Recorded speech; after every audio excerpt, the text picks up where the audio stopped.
Our conception of time depends on the way we measure it. According to the archaeology evidence, at least 5,000 years ago, and long before the advent of Roman Empire, the Babylonians began to measure time, introducing calendars to coordinate communal activities to plan the shipments of goods, and in particular to regulate planting and harvesting. And they based their calendars on 3 nature cycles: the solar day, marked by the successive periods of light and darkness as the Earth rotates on its axis; the lunar month, following the phases of the Moon as it orbits the Earth; and the solar year, defined by the change seasons that are coming over planet's revolution around the Sun. Before the invention of artificial lights, the Moon had a greater social impact. And for those living near the equator in particular, it's waxing and waning as more conspicuous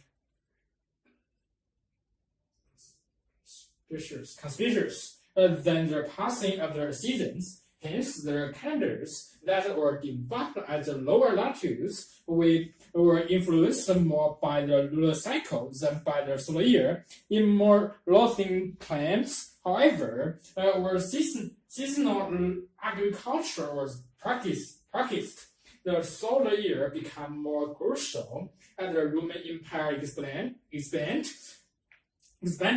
northward. It's organized its activity, which has for the most part around the solar year. Centuries before the Roman Empire, the Egyptians had formulated a municipal calendar having 12 months of 7 days, with 5 days added to approximate the solar year. Each period of the 10 days were marked by the appearance of special groups of stars called decans. At the rise of the star Sirius just before sunrise, which occurred around the all-important annual flooding of the Nile. 12 decans could be spanning the heavens, the cosmic, each interval of darkness, and later each interval of daylight was divided into a dozen equal parts. These periods became known as temporal hours because the duration varied according to the changing length of days and nights with the passing of the seasons. Summer hours were long, winters were short. Only as the spring and the autumn equinoxes were the hours of day night, and the darkness equal. Temporal hours, which were first adapted by the Greeks and the Romans, who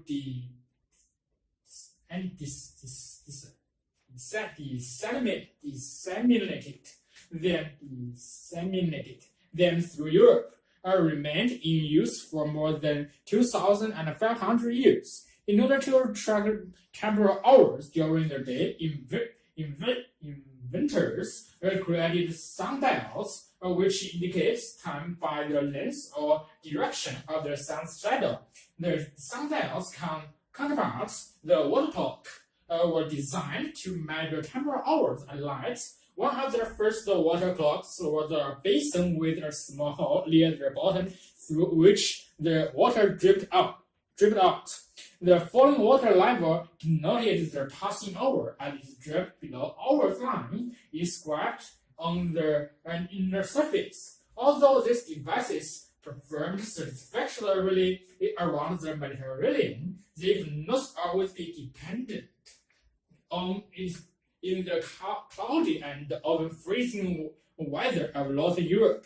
The advent of the mechanical clock means that although it could be adjusted to maintain temporal hours, it was naturally suited to keeping equal ones. With this, however, arose the question of who to begin counting. And so when to begin counting, and so in the early 14th century, a number of systems evolved. The schemers that divided their day into 24 equal parts varied according to the stars of the count. Italian hours began at sunset, Babylonian hours at sunrise, astronomical hours at midday, and Greek clock hours, used for some large public clocks in Germany, at midnight. Eventually, this was surprised by small clock or French hours, which split the day into two 12-hour periods commencing at midnight. The earliest record with driving mechanical clock was built in 1283 in Bedfordshire, in England. The revolutionary aspects of this new timekeeper was neither the descending width that provided its motive force nor the gear wheels, which had been around for at least 1,300 years, that transferred the power. This was the task called the escapement. In the earlier 1,400s came the invention of the coined spring of fuse, which maintained a constant force to the gear wheels of the timekeeper despite the changing tension of its mainspring. By the 13th century, pattern clock had been devised about the pattern and swan in the right act, and that was not very efficient. To address this variation on the original escapements was invented in 1670 in England. It was called the anchor escapement, which was a lever-based device shaped like a ship's anchor. The motion of the pendant locks this device so that it catches and then releases each tooth of the escape wheel, in turn allowing it to attain a precise amount. Unlike the original form used in earlier pendant clocks, the anchor escapements permitted the pendant to travel in a very small arc. Moreover, this invention allowed the use of a long pendant which could beat once a second, and thus led to the development of a new floor standing case design, which became known as the grandfather clock. Today, highly accurate timekeeping instruments set the beats for most electronic devices. Nearly all computers contain a quarter crystal clock to regulate the operation. Moreover, not only do time signals being done from global positioning system satellites collaborate the functions of precision navigation equipment. They do so as well for mobile phones, since local tracking system and nationwide power distribution grids so integral have these time-based technologies become to day-to-day existence, that our dependency on them is recognized only when they fail to work. Air traffic control in the USA.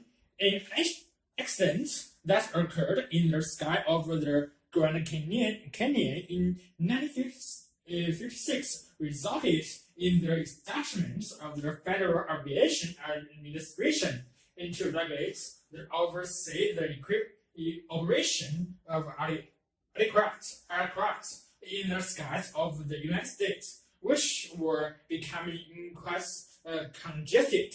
The resulting structure of air traffic control had greatly increased the safety of flights in the United States. And similar air traffic control procedures are also in place over much of the rest of the world. rudimentary air traffic control existed over before the Grand Canyon disaster as early as the 1930s. The earliest air traffic controls manual unguided aircraft in the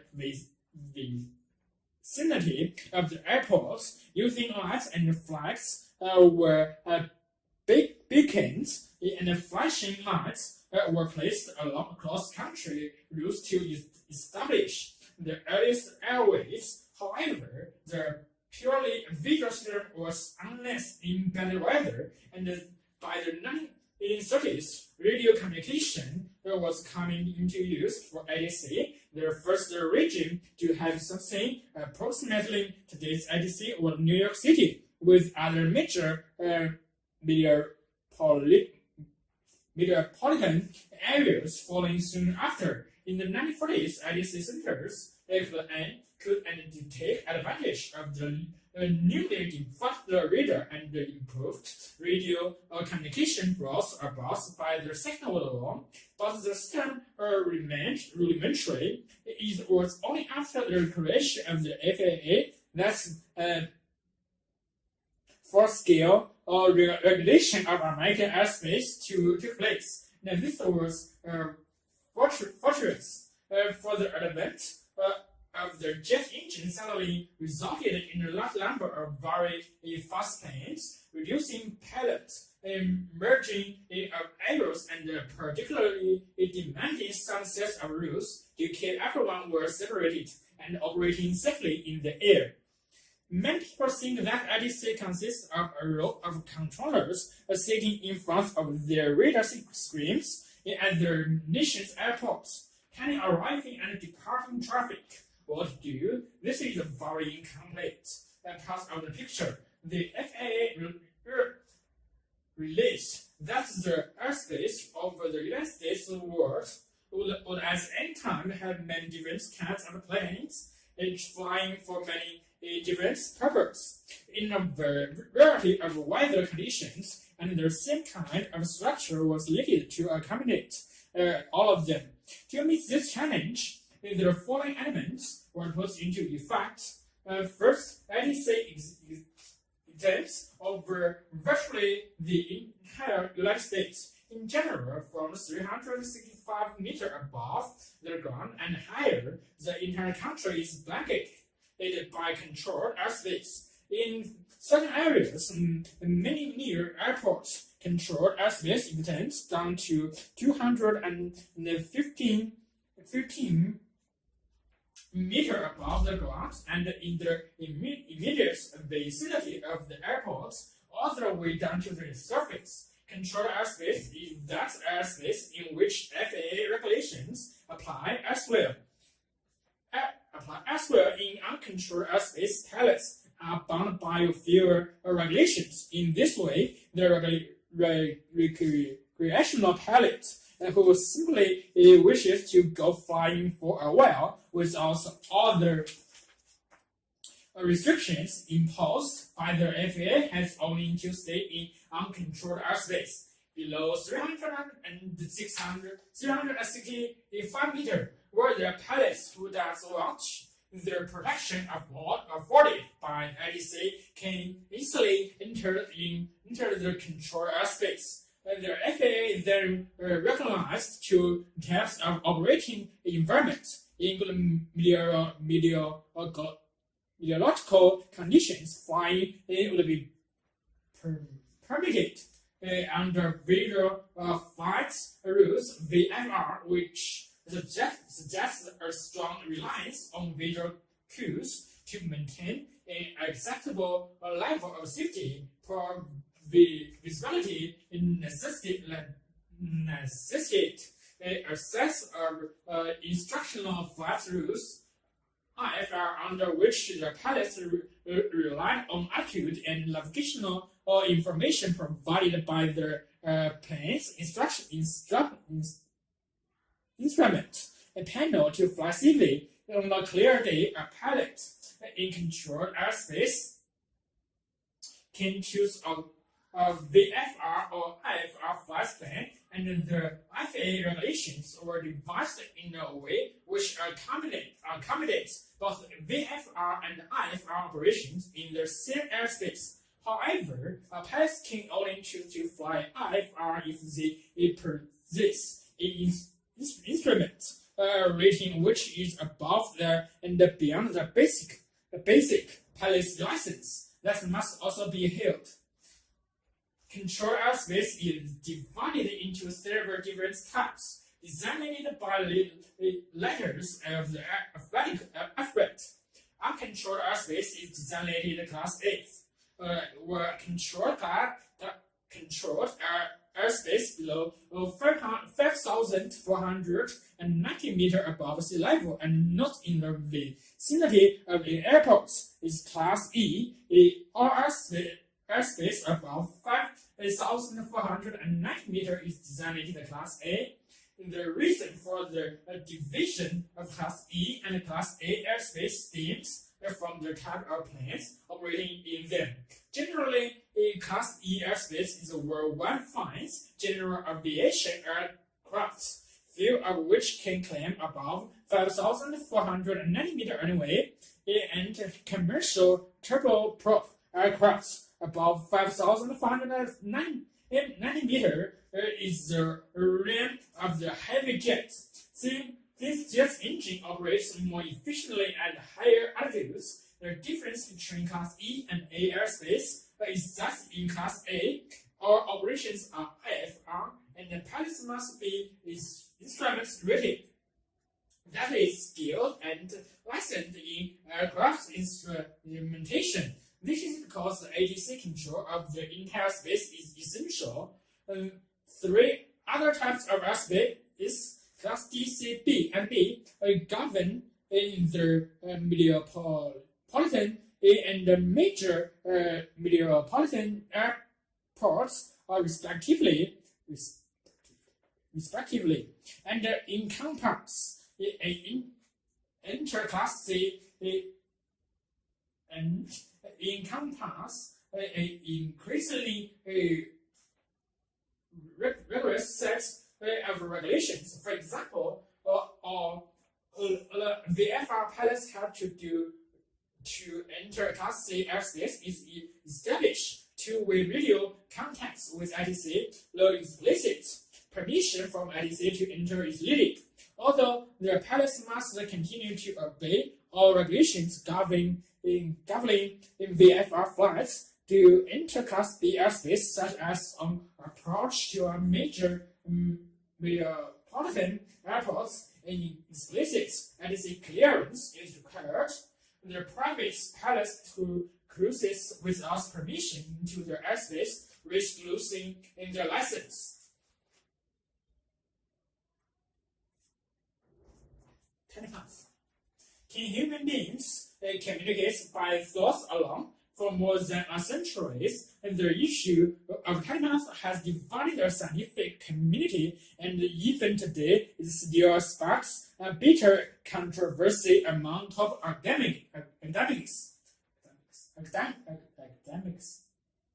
Since the 1970s, parapsychologists at leading universities and research institutes around the world have raised the derision of spectacle colleges by putting their various claims for telepath to their test in dozens of rigorous scientific studies. The results and their implications are dividing even the researchers who uncovered them. Some researchers say the results constitute compelling evidence that telepath is genuine. Other parapsychologists believe the field is on the brink of collapse. Having tried to produce definitive scientific proof and the field, skeptics and advocates alike do concur on one issue. However, that's the most impressive evidence so far has come from the so-called Ganser field experiment, a German term that means whole field. Reports of telepathic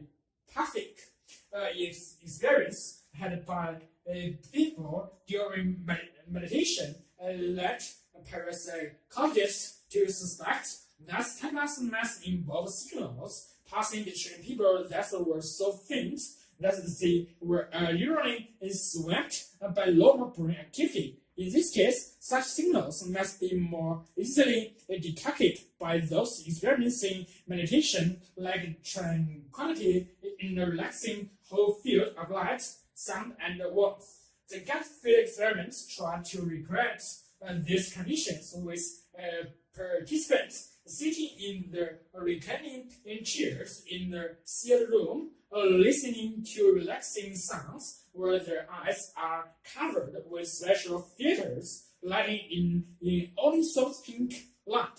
In early Ganser field experiments, the telepath test involved identification of a picture chosen from a random selection for taken from a large image bank. The idea was that a person acting as a sender would attempt to beam the image over to the receiver relaxing in their sealed room. Once the session was over, this person was asked to identify which of the 4 images had been used. Random guessing would give a hit rate of 25%. If telepathy is real, however, the hit rate would be higher. In 1982, the results from their first Ganser field study was analyzed by one of its pioneers, the American parapsychologist Chair Hamilton. They pointed to typical hit rates are better than 30%, a small effect, but the one which is the statistical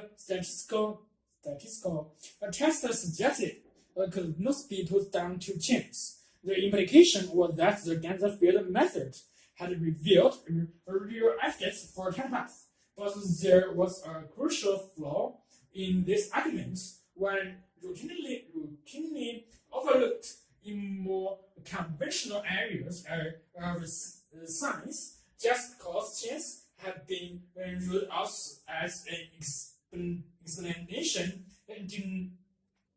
did not prove telepathy must exist. There was many other ways of getting positive results. This ranged from sensory leakage, where clues about the pictures accidentally reach the receiver, to outright fraud. In response, the researchers issued a review of all the Ganser field studies done up to 1985 to show that 80% had found statistically significant evidence.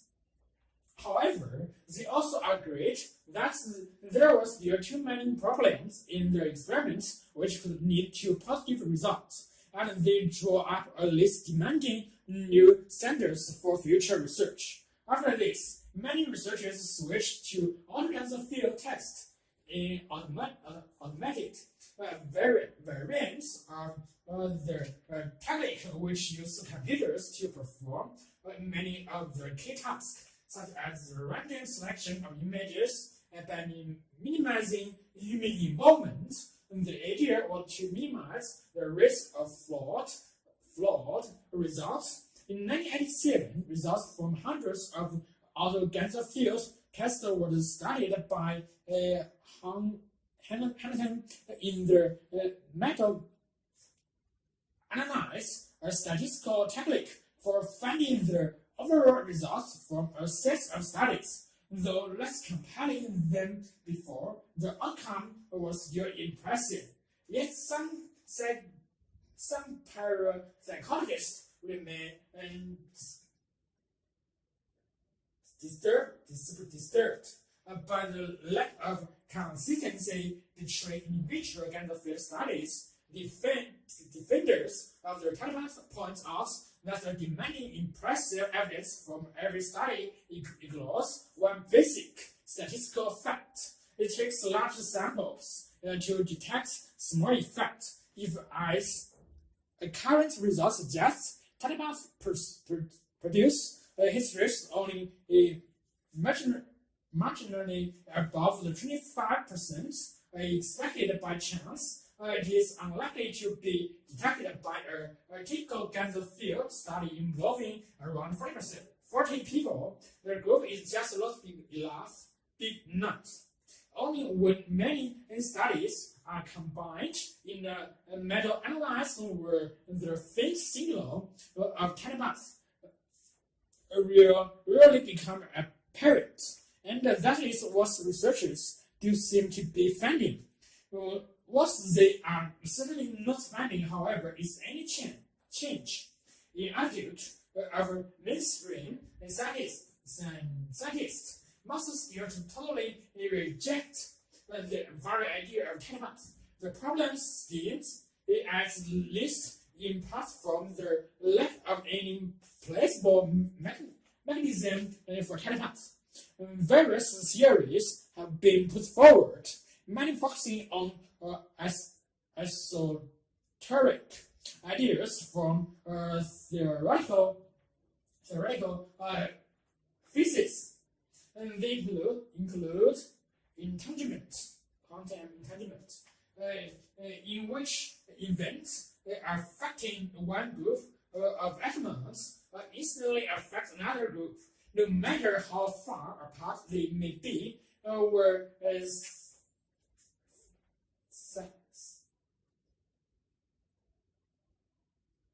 physics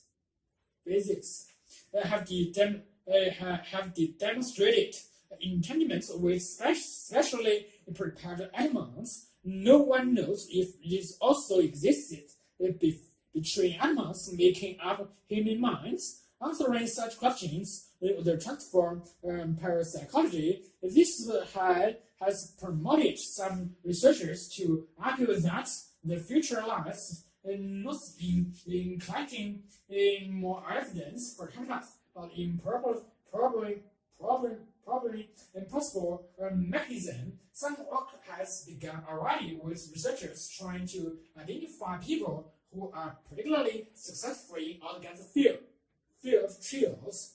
Earlier results show that creative and artistic people do much better than average. In one study at the University of Edinburgh,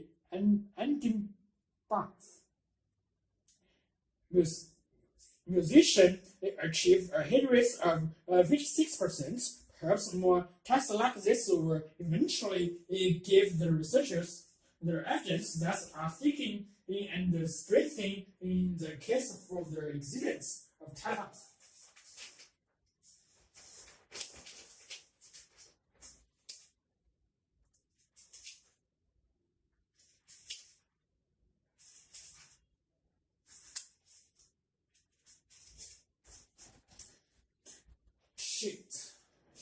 Glass manufacture flaws process. Glass, which has been made since the time of the Mesopotamian and the Egyptians, is little more than a mixture of sand, soda, ash, and lemon. When heated to about 1,500 degrees Celsius, this becomes a molten mass that hardens when slowly cooled.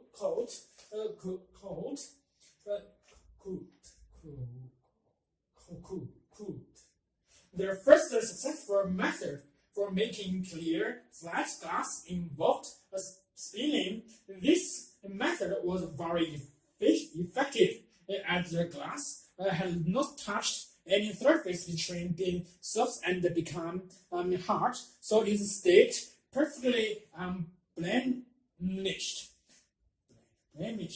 with a fair finish. However, the process took a long time and was labor-intensive. Nevertheless, Demand for flat glass was very high, and glass makers across the world was looking for a method of making it continuously. The first continuous ribbon process involved squeezing molten glass through two hot rollers, similar to an old mantle. This allowed glass of virtually any thickness to be made non-stop, but the rollers would leave both sides of the glass marked, and this would then need to be ground and polished. This part of the process rubbed away around 20% of the glass, and the machines were very expensive. The floss process for making flat glass was invented by Alistair Pilkington. This process allows the manufacture of clear, patent, and coated glass for buildings, and clear and patent glass for vehicles. Pilkington had been experimenting with improving the melting process, and in 1952 he had the idea of using a bed of molten metal to form the flat glass. Eliminating altogether the lid for rollers within the floss bath, the metal had to melt at the temperature less than the hardening point of the glass, about 600 degrees Celsius, but could not spoil at the temperature below the temperature of the molten glass, about 1,500 degrees. The best metal for the job or team. The rest of the concepts relied on gravity, which guaranteed that the surface of the molten metal was perfectly flat and horizontal.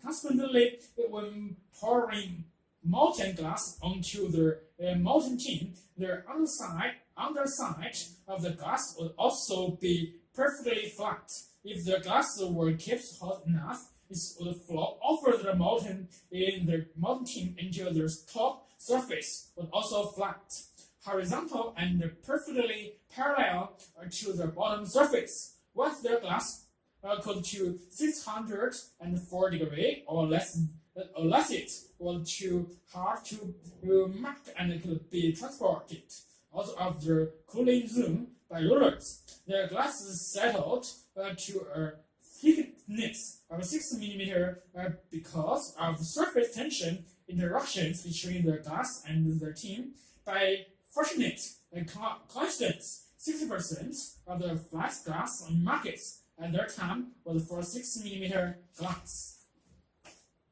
Pilkington built a pilot plant in 1953, and by 1955, he had convinced his company to build a full-scale plant. However, it took 14 months of non-stop production, costing the company £100,000 a month before the plants produced any useful glass. Furthermore, once they succeed in making marketable flat glass, the machine was turned off for a service to prepare for years of continuous production. When it started up again, it took another 4 months to get the process right again. They finally succeeded in 1959, and there are now floss plants all over the world, with each able to produce around 1,000 tons of glass every day, non-stop for around 15 years.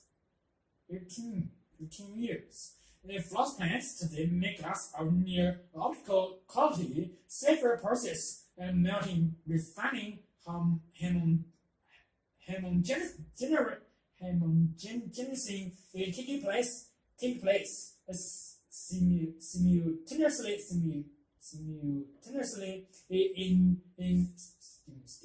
simultaneously in the 2,000 tons of molten glass in the furnace.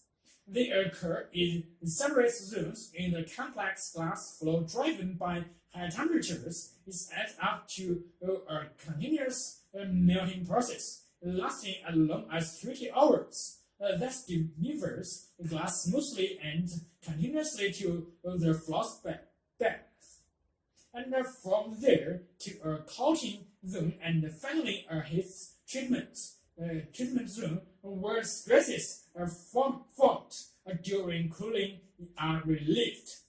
The principle of floss glass is unchanged since the 1950s. However, the product has changed dramatically from a single thickness of 6.8 mm to a range from 7 mm to 25 mm. From a ribbon frequently married by inclusion in the bubbles to almost optical perfection. And to ensure the highest quality, inspection takes place at every stage. Occasionally, a bubble is not removed during refining. A scent grain refused to melt. A tremor in the tin puts ripples into the glass ribbon. Automated online inspection does two things. Firstly, it reveals process faults upstream that could be corrected. Inspection technology allows more than 100 million measurements a second to be made across the ribbon, locating flaws. The unaided eye would be unable to see. Secondly, it enables computers downstream to steer cutters around the flaws. The floss glass is sold by the square meter, and the final stage computers translates customers' requirements into patterns of cards designed to minimize waste.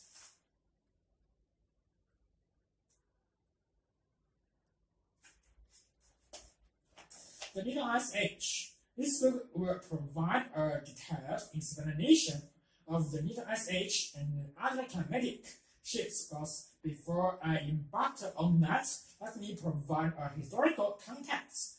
We tend to think of climates as opposed the weather as something unchanging. As humanity glacial episodes in the past 730,000 years, our ancestors adapted to the universal but irregular global warming since the end of the last great SH around 10,000 years ago. With dazzling optimism, they developed their strategies for surviving in harsh drought cycles.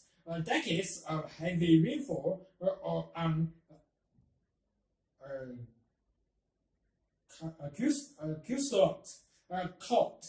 adapted. Agriculture and stock rising, which revolutionized human life and founded the world's first pre-industrial civilizations in Egypt, Mesopotamia, and the Americans, but the price of sudden climate change in famine,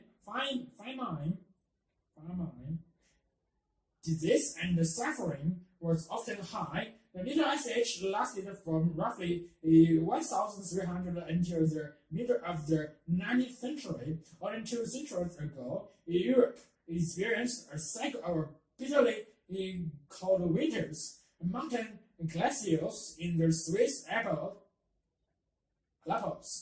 were the lowest in record memory, and pack ice surrounded Iceland for much of the year. The climatic events of the little SH more than help shape the modern world. They are the deeply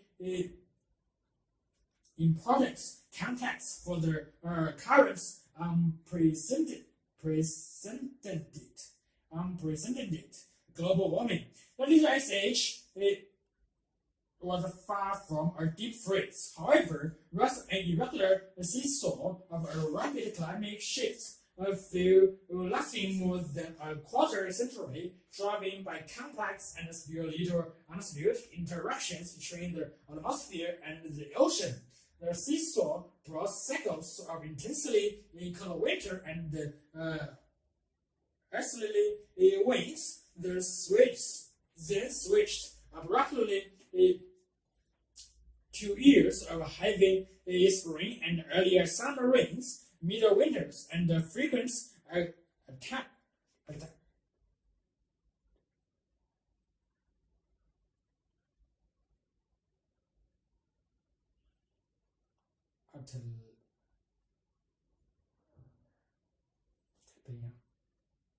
Storms. Atlantic.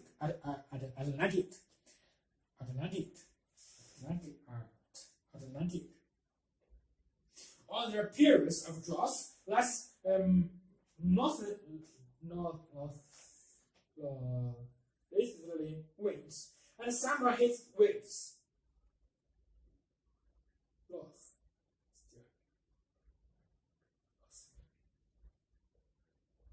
Atlantic.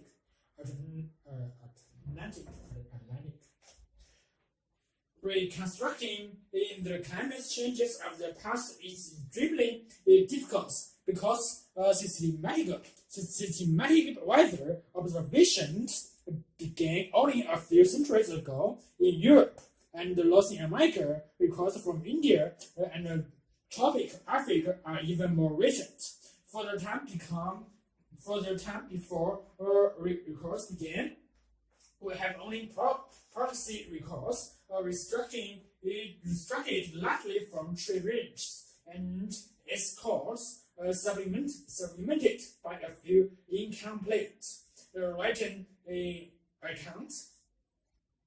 We now have hundreds of tree range records from throughout the northern hemisphere, and many from south of the equator to amplified with a growing body of temperature data. And from its course, drought in Antarctica, Greenland, and the Peruvian and other locations. We are close to the knowledge of annual summer and winter temperature variations over much of the northern hemisphere going back 600 years. This book is a narrative history of climatic shifts during the past 10 centuries and some of the ways in which people in Europe adapted to them. Part 1 described the medieval period, roughly 900 to 1200. During these 3 centuries, Northwesterners from northern Europe explored northern seas, settled Greenland, and then visited North America. It was not a time of uniform warmth. From then, as always, since the Great Ice Age, there was constant shifts in rainfall and temperature. In Europe, temperatures were about the same as today, perhaps slightly cooler. It is known that the little ice age cooling began in Greenland and the Arctic in about 1200.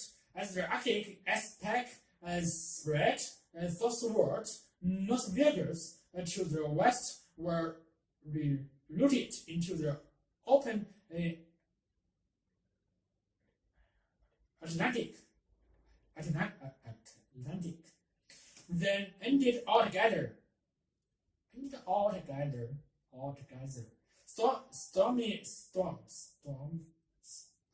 Storminess increased in the northern Atlantic. Atlantic, and Northern Sea colder, much wider descended on Europe between 1315 and 1319, when thousands perished in the continent's wide famine.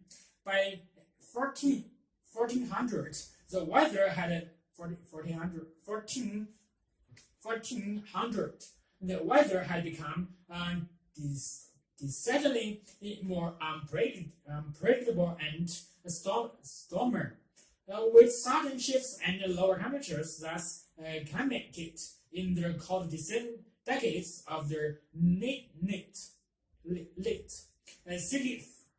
15th century. Fish was a vital commodity in growing in towns and cities, where food supplies were a constant concern. Dried coal and herring were already the staples of the European fish trade. But changes in water temperatures forced fishing fleets to walk further offshore. The Basque, Dutch, and English developed their first offshore fishing boats, adapted to a colder and stormier Atlantic. A gradual agricultural revolution in North Europe stemmed from concern over food supply at the time of rising populations. The revolution involved intensive commercial farming and the growing of annual fodder on land not previously used for crops. The increased productivity from farmland made some countries self-sufficient in grain and livestock and offered effective protection against the famine.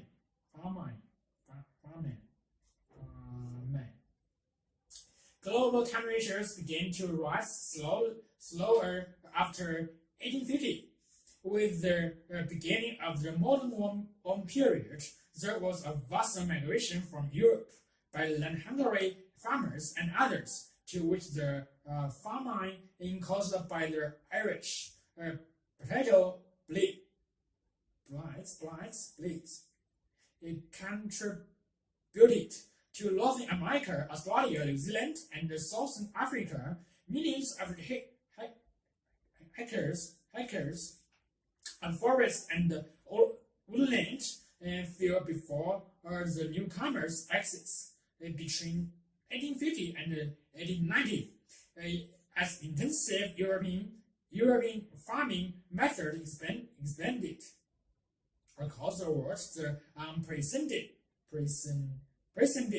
land clearance released vast quantities of carbon dioxide into the atmosphere, triggering for the first time human-caused global warming.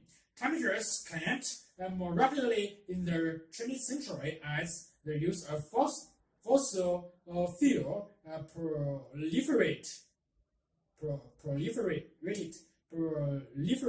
and greenhouse gas levels continued to soar. The rise has been even steeper since the early 1980s. The Little Ice Age has given way to a new climatic regime marked by a prolonged and steadily warming. At the same time, extreme weather events like Category 5 hurricanes are becoming more frequent.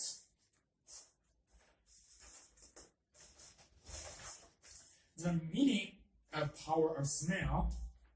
The sense of smell or affection is powerful. Odors affects us on a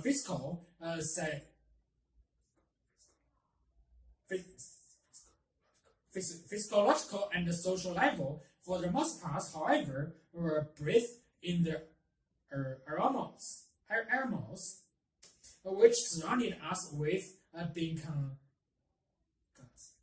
consciously aware of their importance to us. It is only when the faculty of smell is impaired for some reason that we begin to realize the essential role that the sense of smell play in our sense of well-being.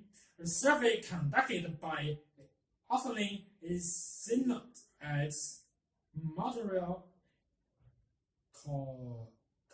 Colorado University asked participants to comment on how important smell was to them in their lives. It's become apparent that smell can invoke strong emotional response,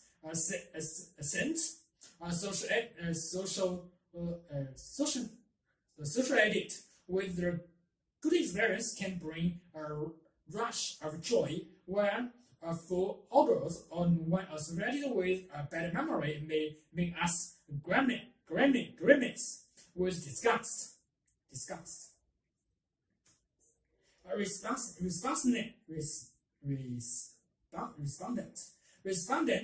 to the survey noted that many of their olfactory likes and dislikes were based on emotional associations. Such associations can be powerful enough so that odors that we would generally label unpleasant become agreeable, and those that we would generally consider fragrant become disagreeable for particular individuals. The perfection of smell therefore consists not only of the sensation of the odors themselves, but of the experience and the emotions associated with them. Odors are also essential cues in social bonding. One respondent to the survey believed that there is not this mutual emotion bonding without touching and smelling a loved one. In fact, infants recognize the odors of their mothers soon after birth, and adults can often identify their children or spouses by scent. In one well-known test, women and men were able to distinguish by smell along clothing worn by their marriage partners from similar clothing worn by other people. Most of the subjects would probably never have given much thought to odors as a cue for identifying family members before being involved in the test. But as the experiment revealed, even when not consciously considered, smell register. In spite of its importance to our emotional and sensory lives, smell is probably the most undervalued sense in many cultures. The reason often given in for the low regard in which smell is held is that, in comparison with its importance among animals, the human sense of smell is feeble and undeveloped. Where it is true that the olfactory powers of the human are not as thin as those possessed by certain animals, they are still remarkably acute. Our nose, they are able to recognize sources of smell and the perceived odors which are present only in extremely small quantities. Smell, however, is a highly elusive phenomenon. Odors, unlike colors, for instance, cannot be named in many languages because the specific vocabulary simply doesn't exist. It smells like. We have to say it when describing an odor, struggling to express our olfactory experience. Nor can odors be recorded. There is no effective way to either capture or store them over time. In the realm of olfaction, we must make do with descriptions and recreations. This has implications for olfactory research.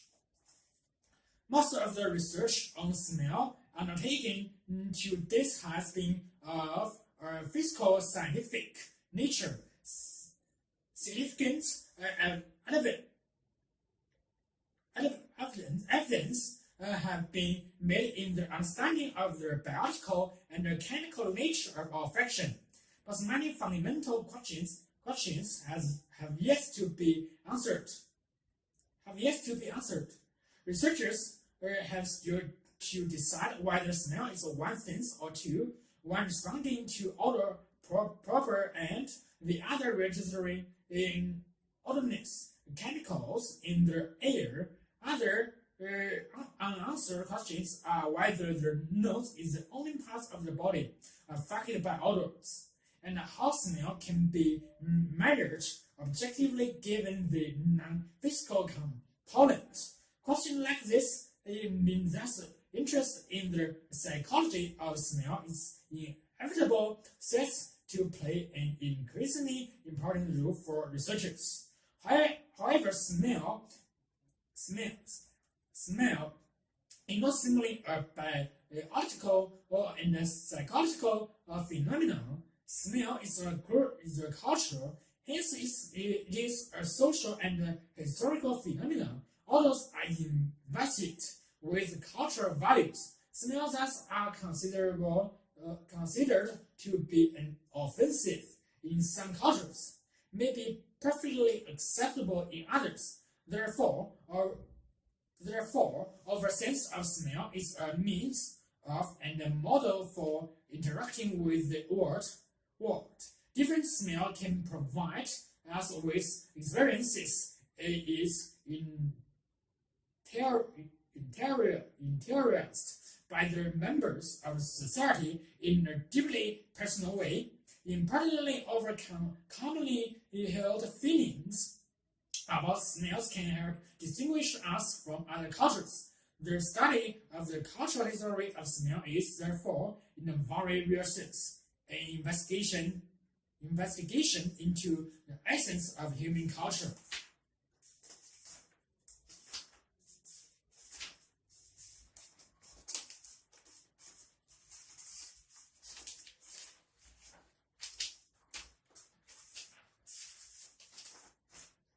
Striking back at lightning with lasers. Certain is the weather more dramatic than when a thunderstorm strike. Their electrical fury inflict a death or serious injury on around 500 people each year in the United States alone, and their clouds rolling in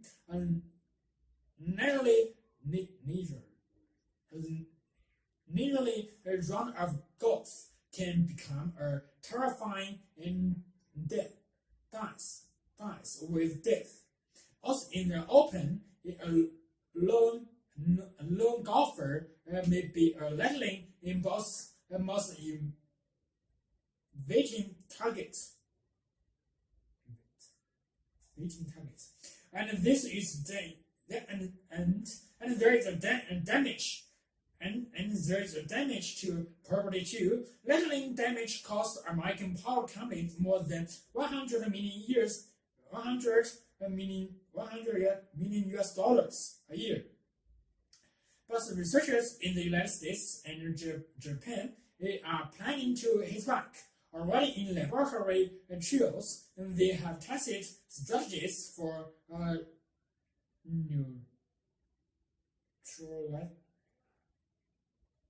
neutralizing in the power of thunderstorms, and this winter they were braved US storms equipped with an armory of lasers that they will be pointing towards the heavens to discharge thunder clouds before lightning can strike. The idea of forcing storm clouds to discharge the lightning on command is not new. In the early 1960s, researchers tried firing rockets trailing in wheels into thunder clouds to set up an easy discharge path for the huge electrical charges that these clouds generate. The technique survives to this day as the test site in Florida run by the University of Florida, with support from the Electrical Power Research Institute based in California, EPRI, which is funded by power companies, looking at ways to protect the United States power grid from lightning strikes. We can cause the lightning to strike where we wanted to using rockets, says Raphael Bernstein, manager of lightning projects at EPRI. The rocket site is providing impressive precise measurements of lightning voltages, of allowing engineers to check how electrical equipment bears up. Bad behavior, but where rockets are fine for research, they cannot provide the protection from lightning strikes that everyone is looking for. The rockets cost around $1,200 each, can only be fired at a limited frequency, and their failure rate is about 40%. And even when they do trigger lightning, things still do not always go according to plan.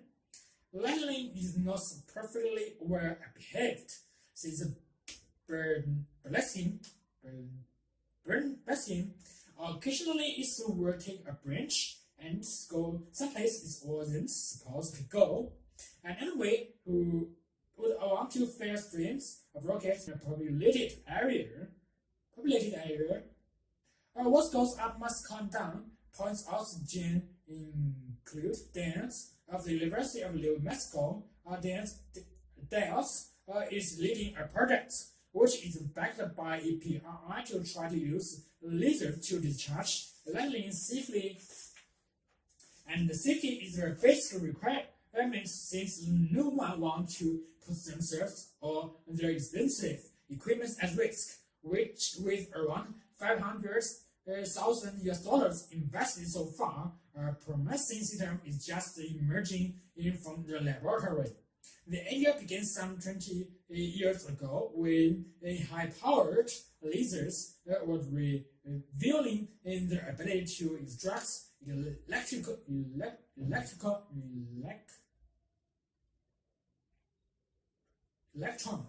electrons out of atoms and create ions. If the laser if a laser could generate a line of ionization in the air all the way up to the storm clouds, this conducting path could be used to guide lightning to Earth before the electrical field becomes strong enough to breaking down the air in an uncontrollable surge.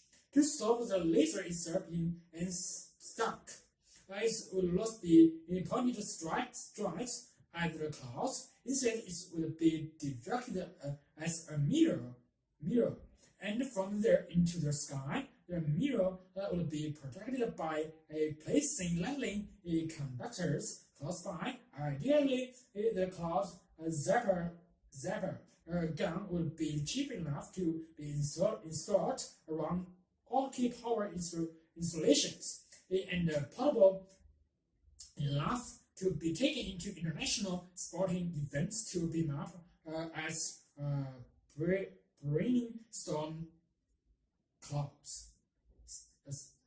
A stumbling block.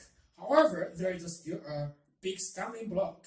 The laser is no lifted portable. This monster that takes up a whole room. Then it's trying to cut down the size and sets that laser around the size of a small table is in the offering. The plans to test this more manageable system on live Santa Claus next summer.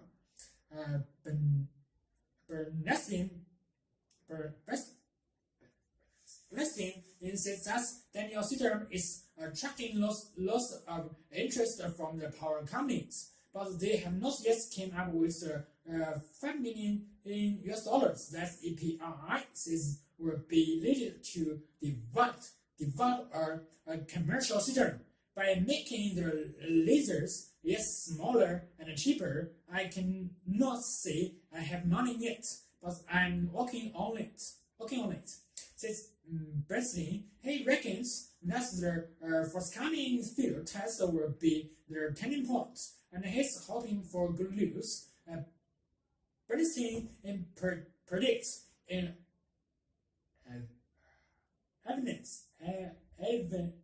avalanche of interest and support. If all goes well, he expects to see Cloud Zebra eventually cost $50,000 to $100,000 each. Other scientists could also benefit with a lightning switch at their fingerprint. Materials scientists could find out what happens when magnetic currents mismeasure. They also hope to see the birth of interactive meteorology, not just forecasting the weather, but controlling it.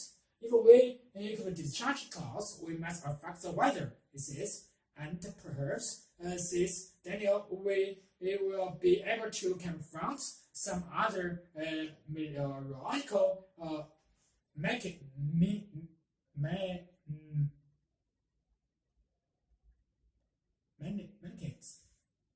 We think we could prevent here by inducing lightning. This is thunder and the shock wave that comes from a lightning flash. It's thought to be the trigger for the torrent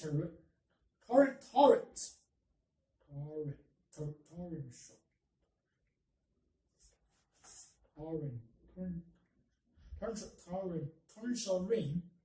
That is typical of storms. Laser thunder factory could shake the moisture out of clouds, perhaps preventing the formation of the giant hailstones that threaten crops. With luck, as the storm clouds gather this winter, laser tunneling researchers could for the first time strike back.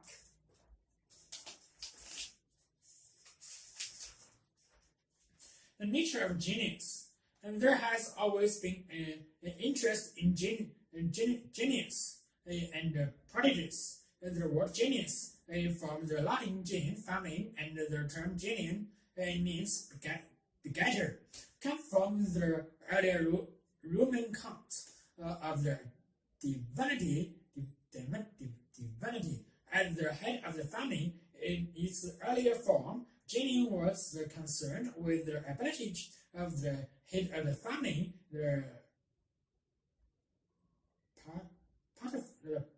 paterfamilies, to perpetuate himself. Gradually, genius came to represent a person's characteristics, and then the individual has the attributes derived from the genius or guardian spirit. Today, people still look to stars or genius as astrology or genetics in the hope of finding the source of exceptional abilities or personal characteristics. The concept of genius and gifts has become part of our folk culture, and the artists are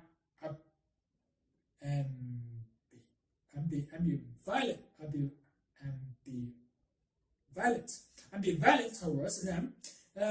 We envy the gifted and mistrust them. In the mythology of giftedness, it is popular belief that if people are talented in one area, they must be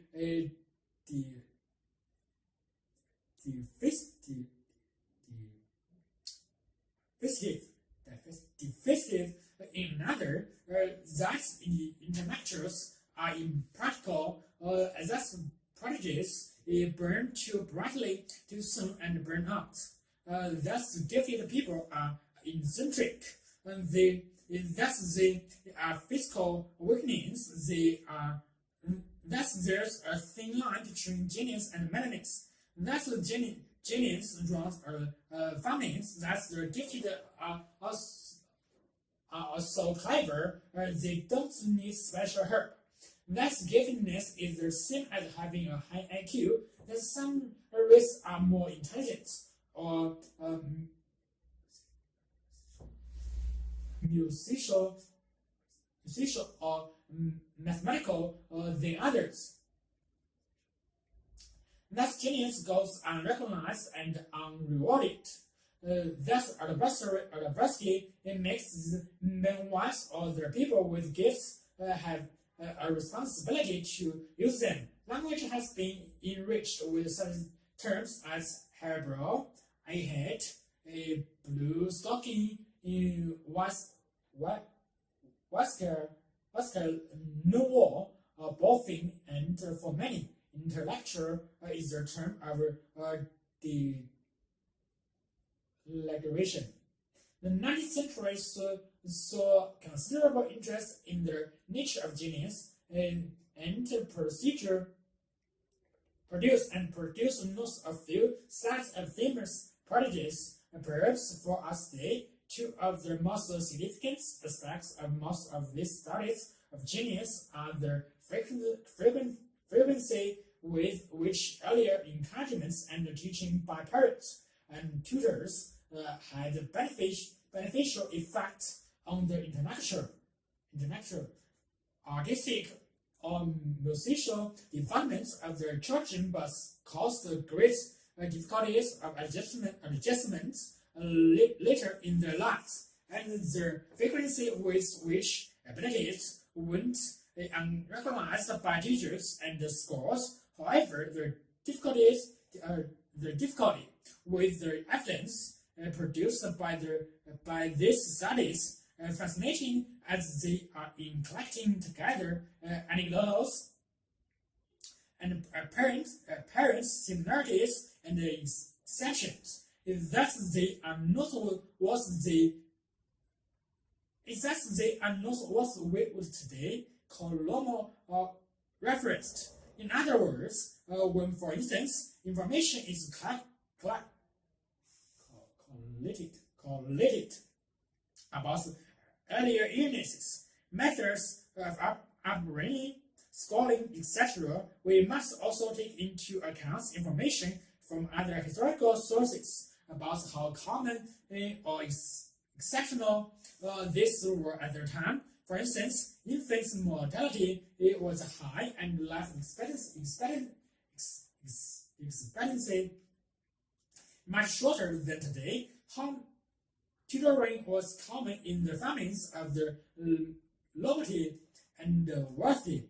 Bullying and corporal punishments were common at the best in independent schools, and for the most part, the cases studied were members of the privileged classes. It was only with their goods or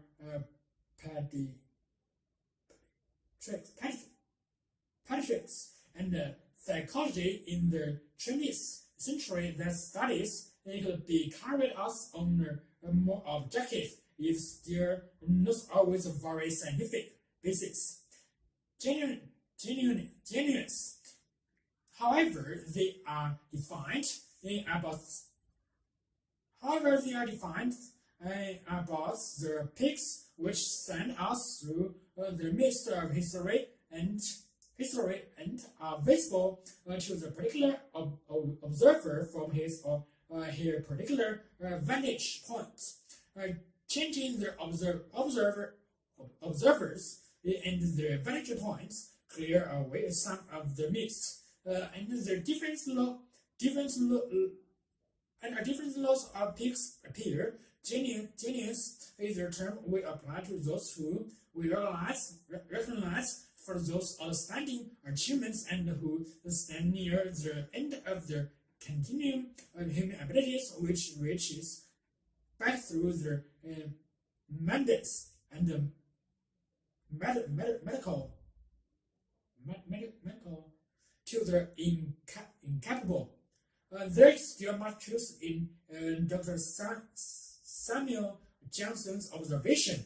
The true genius is a mind of large genuine powers, accidentally determined to some particular direction.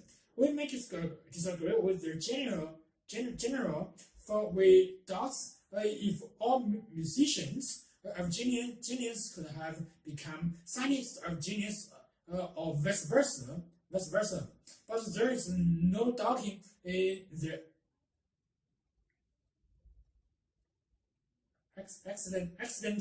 accidental determination in which nurtured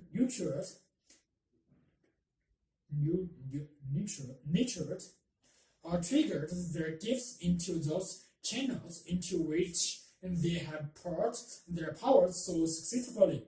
Along the continuum of abilities are hundreds of thousands of gifted men and women, boys and girls. What we appreciate, enjoy, or marvel at in their works of genius, or their achievements or prodigies, are their manifestations of skills or abilities which are similar to, or so much superior to, our own. But that their minds are not different from our own is demonstrated by the fact that the hallowed discoveries of scientists like Kepler or Einstein become the commonplace knowledge of school children, and the ones outrageous shapes and colors of the artist like Paul can so soon appear on the fabric we wear.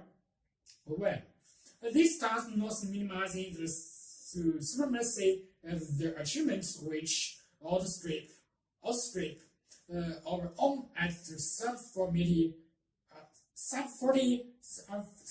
minutes miles outstrip our jogging. To think of genius and the gift are having uniquely different brains is only reasonable if we accept that each human brain is uniquely different. The purpose of instruction is to make us even more different from one another. And in the process of being educated, we can learn from achievements of these more gifted than others. But before we try to eliminate genius or encourage our children to do so, we should note that some of the things we learn from them may prove unpalatable.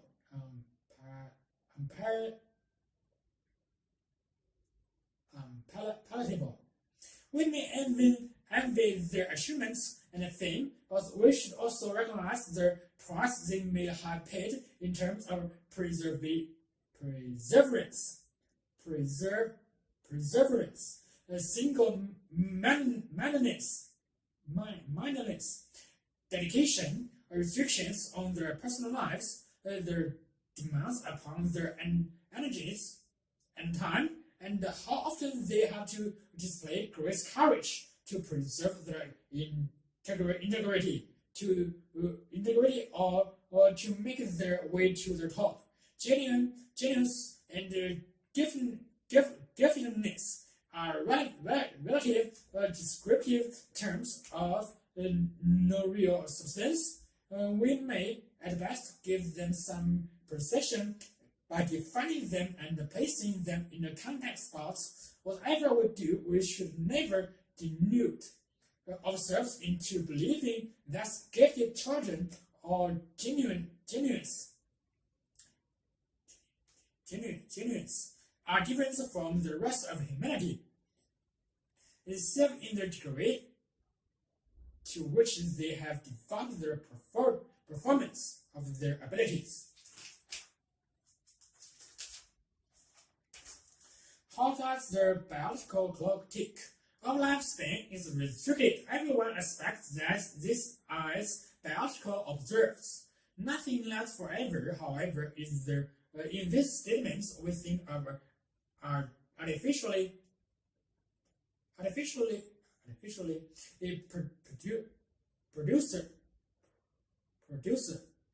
produced technical objects and products which are subjected to natural wear and until during use. This leads to the results that at some time or other the objects stop working and is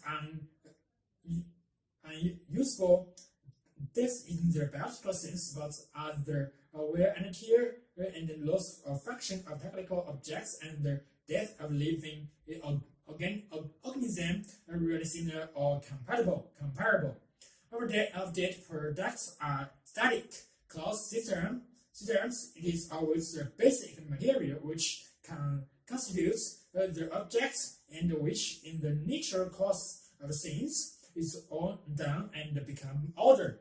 Aging in this case must occur according to the laws of physical chemistry and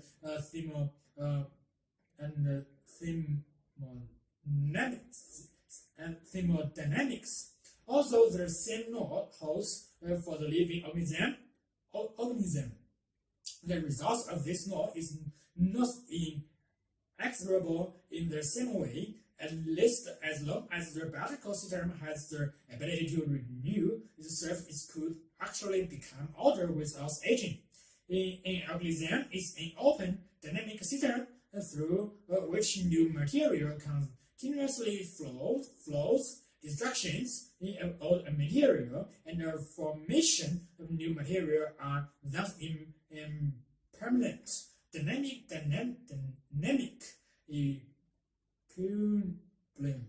The material of which the organism is formed changes continuously. Thus, our bodies continuously exchange all the substance for new, just like a spring, which more or less maintains its form and movement, but in which the water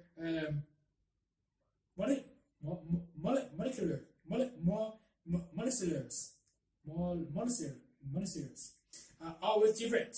Thus, aging and death should not be the same, is seen as inevitable.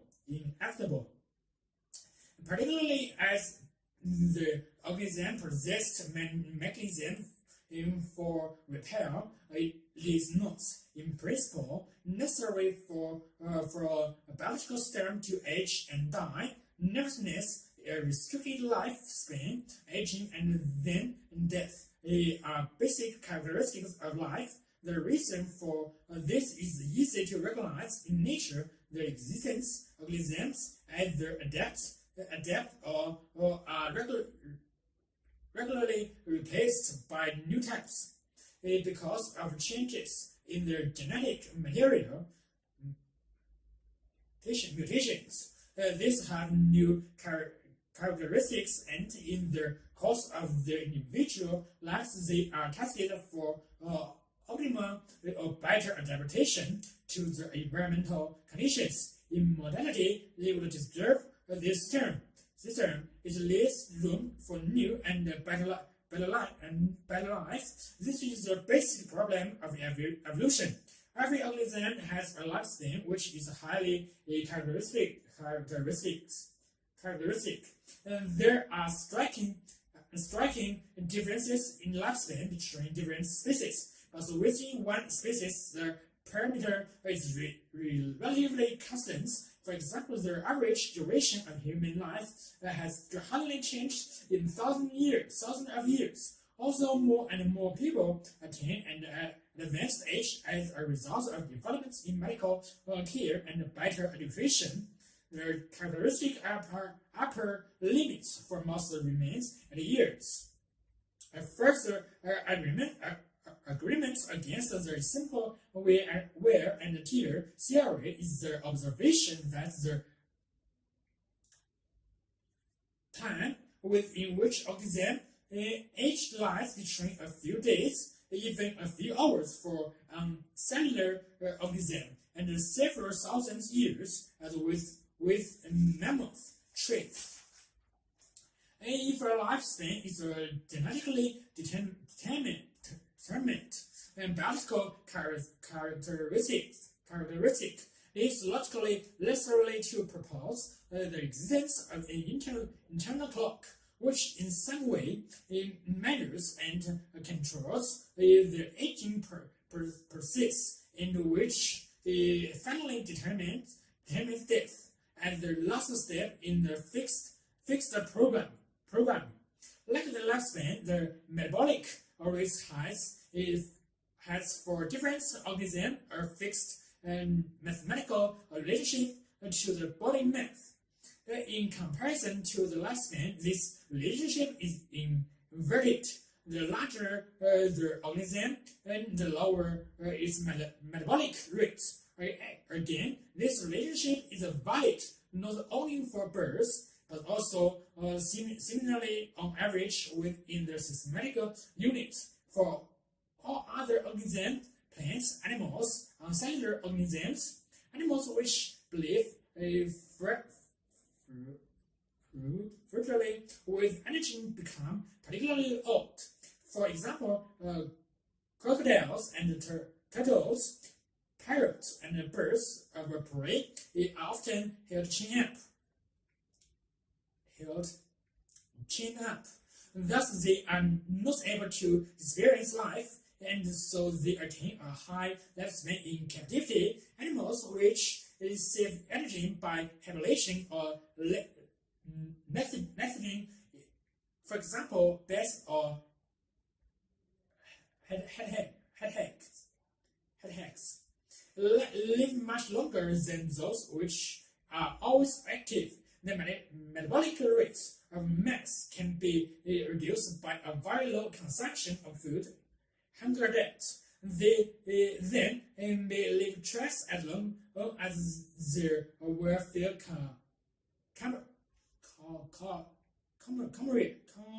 comrades. Women become distinctively about 10% older than men. If you examine the metabolic rates of the two sexes, you establish that the higher male metabolic rates roughly account for the lower male lifespan. That means that they live life energetically more intensively, but not for as long. It follows from the above the sprain in use of energy reserves should tend to extend life. Extreme high performance sports may lead to optimal cardiovascular performance, but they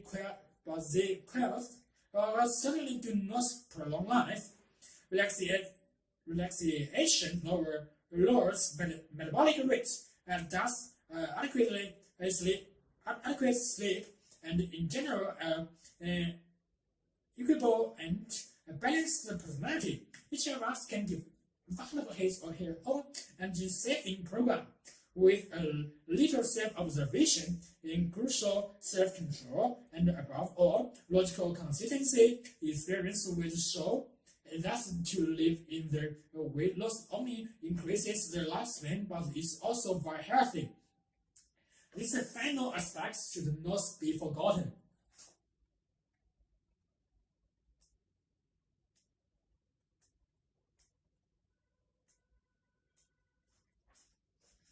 Land of the rising sun. Japan has a significant better record in terms of average mathematical attainment than England and Wales. Like sample international comparison of pupils' attainments since the 1960s have established that not only did Japanese pupils at age 13 have better scores of average attainment, but there was also a larger proportion of low attainer in England, where instantly the variation in attainment scores was much greater. The percentage of gross national products spent on education is reasonably similar in the two countries. So how is this higher and more constant attainments in math achieved? lower secondary school in Japan cover 3 school years from the 7th grade age 13 to the 9th grade age 15. Virtually all pupils at this stage attend state schools. Only 3% are in the private sector. Schools are usually modern in design, sat or back from the road and spacious. Inside, classrooms are larger and pupils sit at single desks in rows. Lessons last for a standardized 30 minutes and are always followed by a 10-minute break, which gives the pupils a chance to less off-screen. Teachers begin with a formal address and mature bowing, and then concentrates on whole class teaching. Classes are large, usually about 40, and are unstrained. Pupils stay in the same class for all lessons throughout the school and develop considerable class identity and loyalty. Pupils attend their school in their own neighborhood, which in theory removes ranking by school. In practice in Tokyo, because of the relative concentration of schools, there is some competition to get into the better school in a particular area. Traditional ways of teaching from the basis of the lesson and the remarkable classes take their own notes of the points made and the examples demonstrated. Everyone has their own copy of the textbook supplied by the Central Education Authority, Mambush, as part of the concept of free compulsory education up to the age of 15. And these textbooks are on the whole small,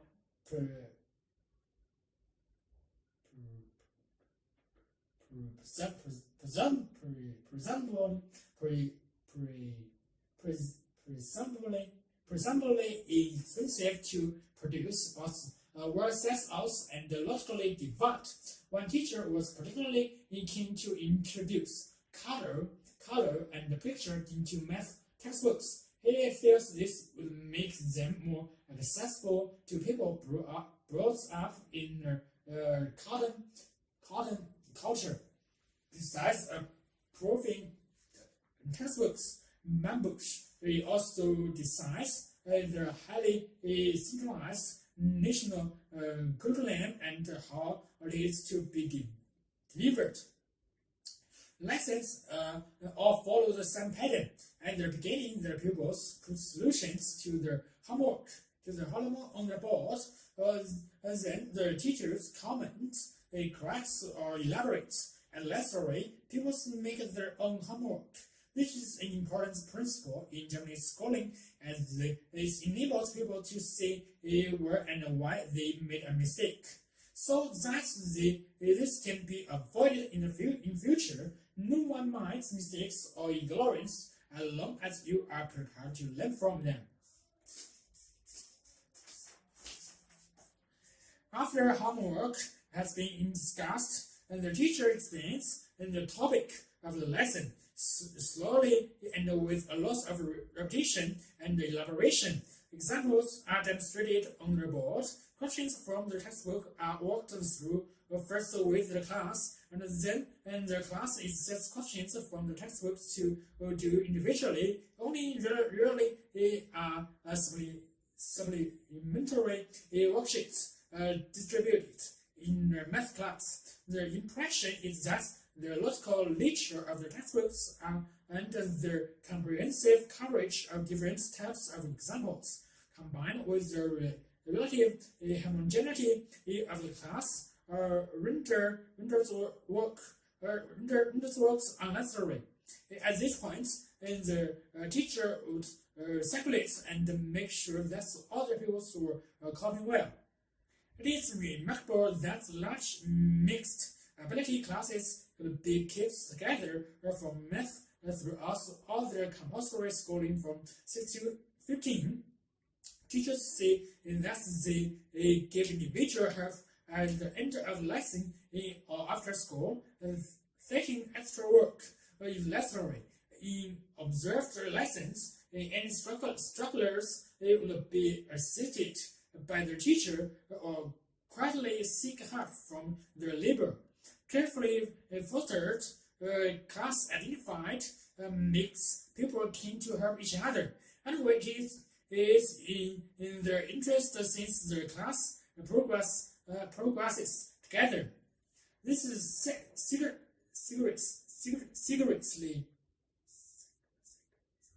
seriously since upgrades help to enable a slow learner to keep up. However, the Japanese attitude towards education runs along the lines of if you work hard enough, you can do almost anything.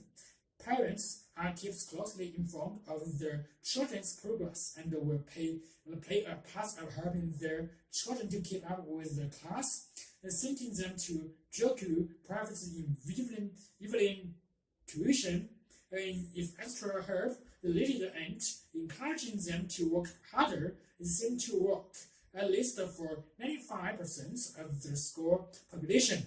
So what are the major contributing factors in the success of math teaching? Clearly, attitudes are important. Education is valued greatly in Japanese culture. Math is recognized as an important compulsory subject throughout schooling, and the emphasis is on hard work, coupled with a focus on accuracy. Other relevant points relates to the supportive attitudes of class towards slower pupils, lack of competition within the class, and their position and their positive emphasis on learning lessons and learning the facts by heart, which is sometimes called in relation to Japanese classes, may be unfair and unjustified. No poor math lessons were observed. There were many good and one or two were inspirational.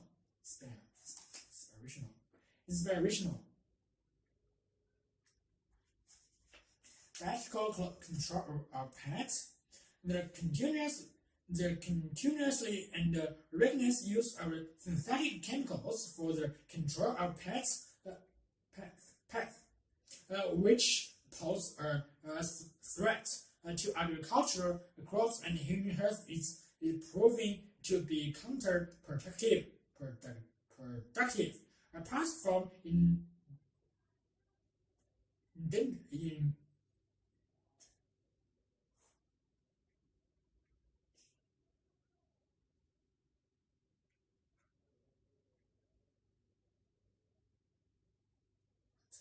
widespread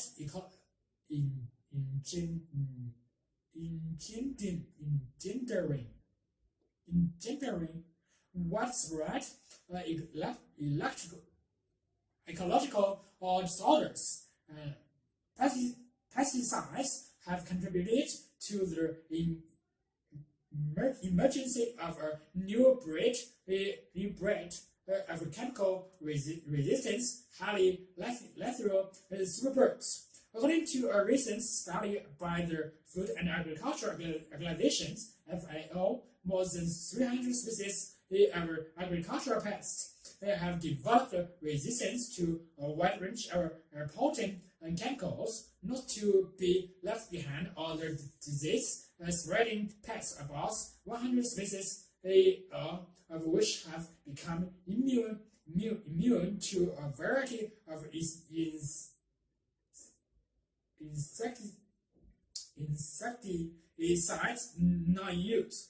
When clearing disadvantage of pesticides application in that will destroy harmful pests, and they also wipe out many useful non-targeted organisms which keep the growth of the pest population in check. This results in what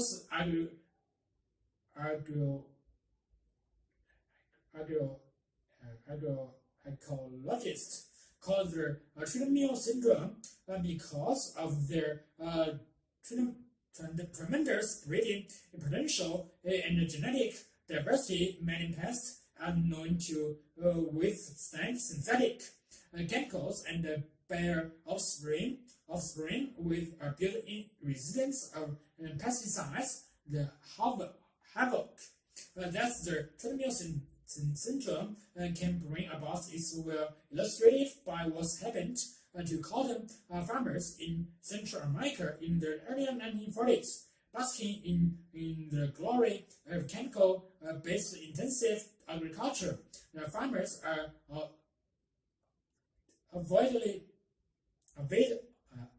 avidly took to pesticides as a sure measure to boost the crop yield. The insecticide was applied 8 times a year in the mid-1940s, rising to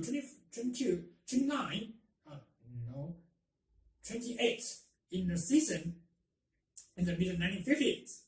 Following the sudden proliferation of the 3 new variety of chemical resistance pests, by the mid-1960s, the situation took an alarming turn with the outbreak of 4 more new pests: necessitating pesticides spreading to such an extent that 50% of financial outlay on cotton production was accounted for by pesticides. In the early 1970s, the spraying frequency reached 70 times a season, and the farmers were pushed to the wall by the invasion of genetically stronger insect species.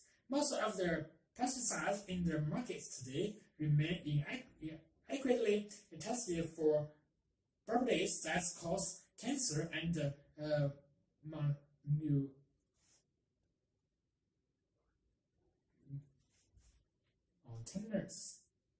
as well as for other adverse effects on Earth. See a study by the United States Environment Agencies. The United States National Resource Defense Council has found that DDT was the most popular of the long list of dangerous chemicals in use. In the face of the escalating perils from indiscriminate application of pesticides, are more effective and ecologically sound strategy of biological control involving the selective use of natural enemies pest population is fast gaining popularity, though as yet it was a new field with limited potential. The advantage of biological control, in contrast to other methods, is that it provides a relatively low-cost perpetual control system with a minimal of detrimental side effects. When handled by experts, biocontrol is safe, non-polluting, and self-dispersing. The Commonwealth introduced a biological control in Bangalore with its global network of research laboratory and field stations. It's one of the most active non-commercial research agencies engaged in pest control by setting natural predators against parasites. CIBC also serves as a clearing in-house for the exports and imports of biological agents for pest control worldwide. CIBC successfully used a seed-feeding weevil or native mascot to control the obnoxious specimen, which known to exerts devours an influence on agriculture and human health in both India and Australia. Similarly, in the Hyderabad-based regional research laboratory supported by CIBC is now trying out an Argentina will for the eradication of water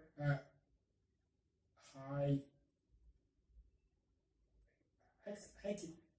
Another dangerous weed which has become in many parts of the world, according to the Argentina weevil does not attack any other plants, and a pair of adult bugs destroy the wheat in 4 to 7 days, 45 days. CIBC is also perfecting the technique for breeding in parasites, and that's prey on disciplines, skill, insects, and notorious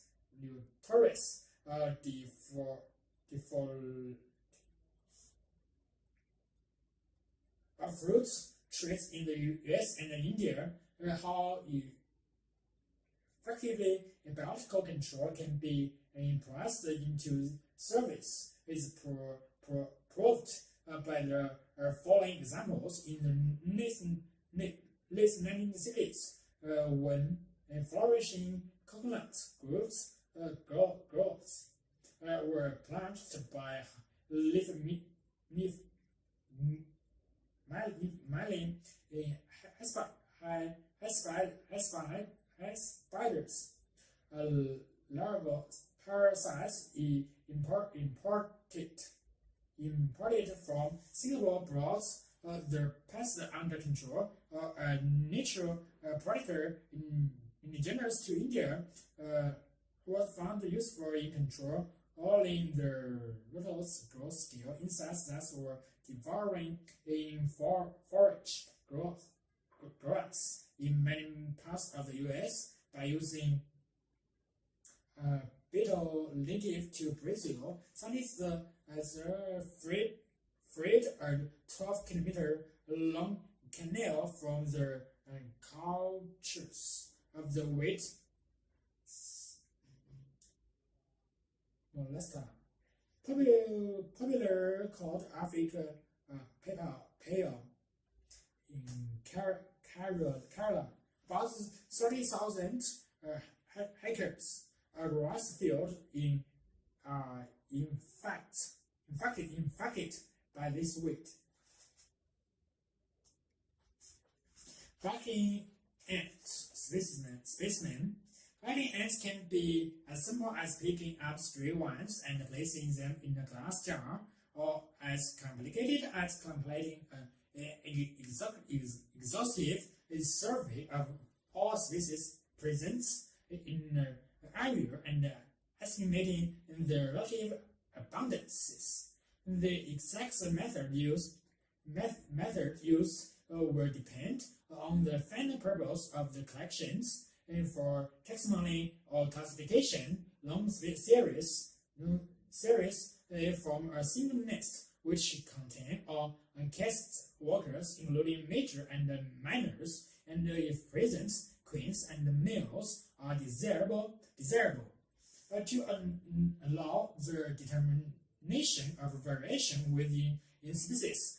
For ecological studies, the most important factor is collecting identifiable samples of as many of the different species present as possible.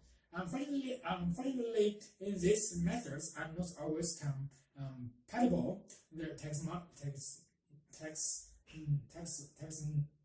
taxonomist sometimes overlooks whole species in favor of those groups currently under study, while the ecologist often collects only a limited number of specimens of each species, thus reducing the value for taxonomic investigations. To collect as wide a range of species as possible, several methods must be used. This includes hand collecting using bats to attract the ant, ground litter sampling, and the use of pitfall traps. Collecting consists of searching for ants everywhere they are likely to occur. This includes on the ground, under rocks, logs, or other objects on the ground, in rotten wood on the ground, or on trees, in vegetation, on tree trunks, and under bark. When possible, collections should be made from nests or foraging in columns in at least 20 to 25 individuals collected. This will ensure that all individuals are of the same species, and so increase their value for detailed studies, since some species are largely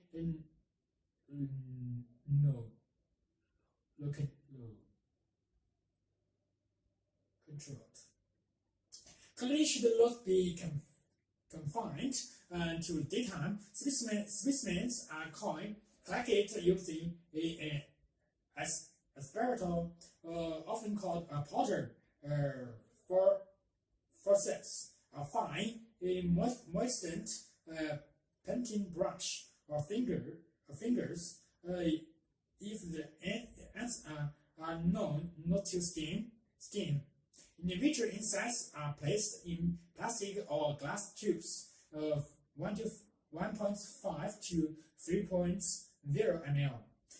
Capacity of small ants, 38 ml for larger ants, containing 75% to 95% ethanol.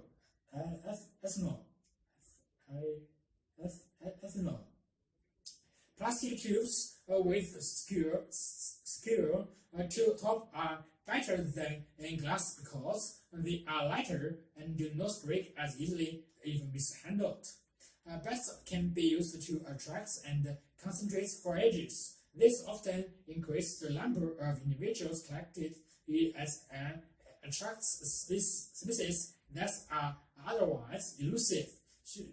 Sugars and meats or oils will attract different species, and a range should be utilized. These bats can be placed either on the ground or on the trunks of trees or larger shrubs. When placed on the ground, bats should be situated on small paper cups or other flat, light-colored surfaces, or in test tubes or vials. This makes it easier to spot ants and to capture them before they can escape into the surrounding leaf litter. Many ants are smaller and the forage is primarily in the layer of leaves and other debris on the ground. Collecting these species by hand can be difficult. One of the most successful ways to collect them is to gather the leaf litter in which they are foraging and extract the ants from it. This is most commonly done by placing leaf litter on the screen over a large funnel, often under some heat. As the leaf litter dries from above, ants and other animals move downward and eventually fall out at the bottom and are collected in alcohol placed below the funnel. This method works especially well in rainforests and marshy area. A method of improving the catch when using a funnel is to sit in the leaf litter through a chorus screen before placing it above the funnel.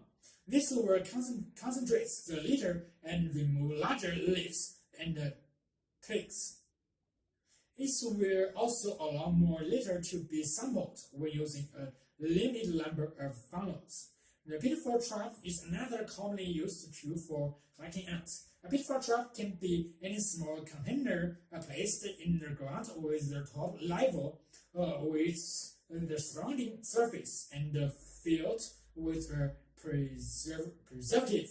ants are collected when they throw into the trap or foraging. The diameter of the trap can vary from about 18 mm to 10 cm, and the number of use can vary from a few to several hundred. The size of the traps used is influenced largely by personal preference. All the larger sizes are generally better, where the number will be determined by the study being undertaken. The preservative used is usually ethylene in glycol or propylene glycol. An alcohol will evaporate quickly and the traps will dry out. One advantage of beautiful traps is that they can be used to collect over a period of time with minimal maintenance and intervention. One disadvantage is that some species are not collected as they either avoid their traps or do not commonly encounter them for aging.